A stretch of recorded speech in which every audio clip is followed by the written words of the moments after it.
tayo po ay magluluto ng chicken biryani. Ito na po yung mga sangkap na gagamitin natin. May tomato tayo dyan, may onion or sibuyas, at may egg po tayong isasahog sa ating chicken biryani. At ito naman po yung chicken ay ihahalo natin at yung biryani spices. Ito na po yung biryani rice. Ito po yung unang sinalang ng wife ko. Pero hindi po lulutuin niya ng lutong-luto. Parang half cook lang po siya kasi mamaya lulutuin pa po ulit yan. At yun, after po natin pakuluan yung biryani rice, tinanggal na po natin yung tubig para hindi po siya maluto masyado. At sinit aside po muna natin. Yan po yung mga sangkap na inilagay natin kanina.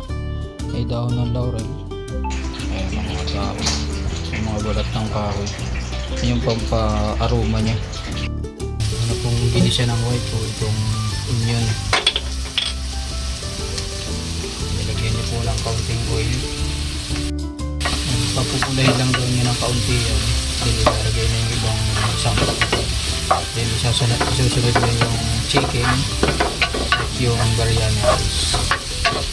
Pag mapula na po yung sibuyas natin, alisin po natin sa kawali, sisidasayin po muna natin. Then ilalagay po natin yung ibang sangkap.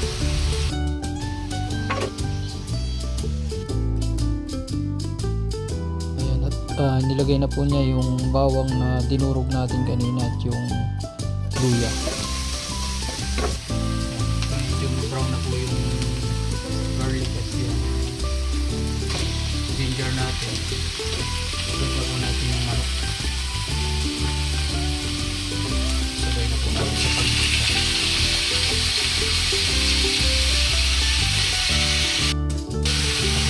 Para mag-mix yung mga sangkap.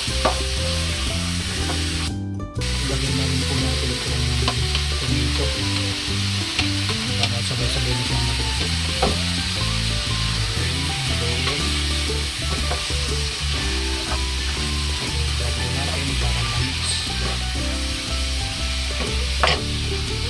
Takpan po natin. Ayan.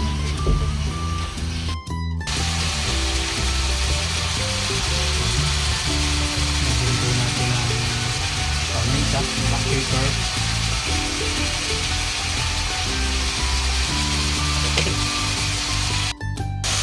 Lagyan po ulit para ma-mix po yung chicken at yung mga avocado na nilagay natin. Nilagay po ng water. Nilagay din po ng patis o fish sauce. Haluin po para yung lasa ay kumapit sa chicken natin.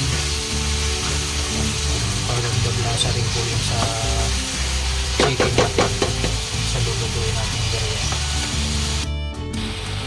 Lalagyan na rin po natin yung biryani spices na kung sa yan po yung nagpapasarap at nagpapadagdag aroma sa biryani na lulutuin po natin. Yun lang po natin.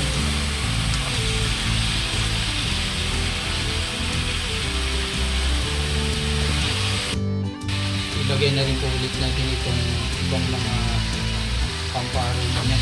Yung biryani, mga dahon ng laurel, ang kahoy, di natin alam kung ang tawag. Sinasama nyo yan sa mga nililitong biryani. Ang pampabubuhin. Dahil wala po tayong yogurt, misil cream po yung nilagay natin. Pampasarap din po yan. Natin ang sabaw. Sabaw po yan ng biryani rice na niluto natin. Kasi yung rice natin kanina parang half cook lang po siya. Kasi lulutuin pa po ulit natin yan. Kaya hindi po siya pwede maluto ng sobrang luto. Magtag din po tayo ng magic sarap pampalasa. Kanina nung nagpapakulo po tayo ng biryani rice mga idol, nilagyan na natin yun ng chicken cubes para may lasa na. At yun din yung ginamit nating sabaw dito sa ating nilulutong biryani. Lagay din po tayo ng kaunting asin or salt. Kaya na yung magtitimpla nyo sa kung gaano tama sa panlasa nyo.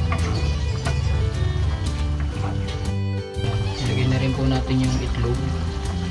Asin na po natin ang itlog ng egg. Takpan po natin kasi yung chicken po niya ay hindi pa masyadong luto. Ito, dahil luto na po yung chicken, isusunod na po natin yung biryani rice.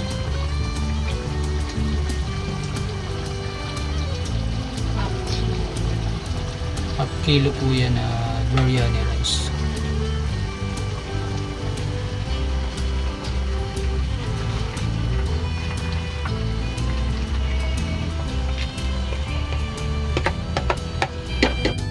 Yan, takpan po muli natin. Maya po natin mix.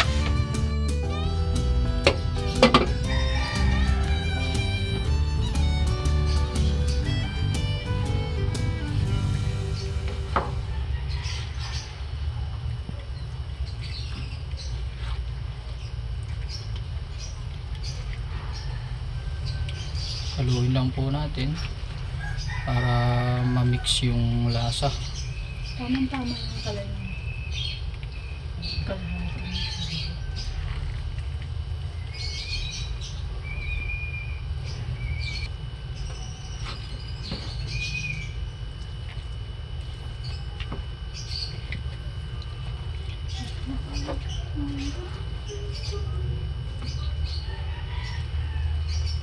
Haluin lang po natin mga idol para ma-mix yung lasa niya.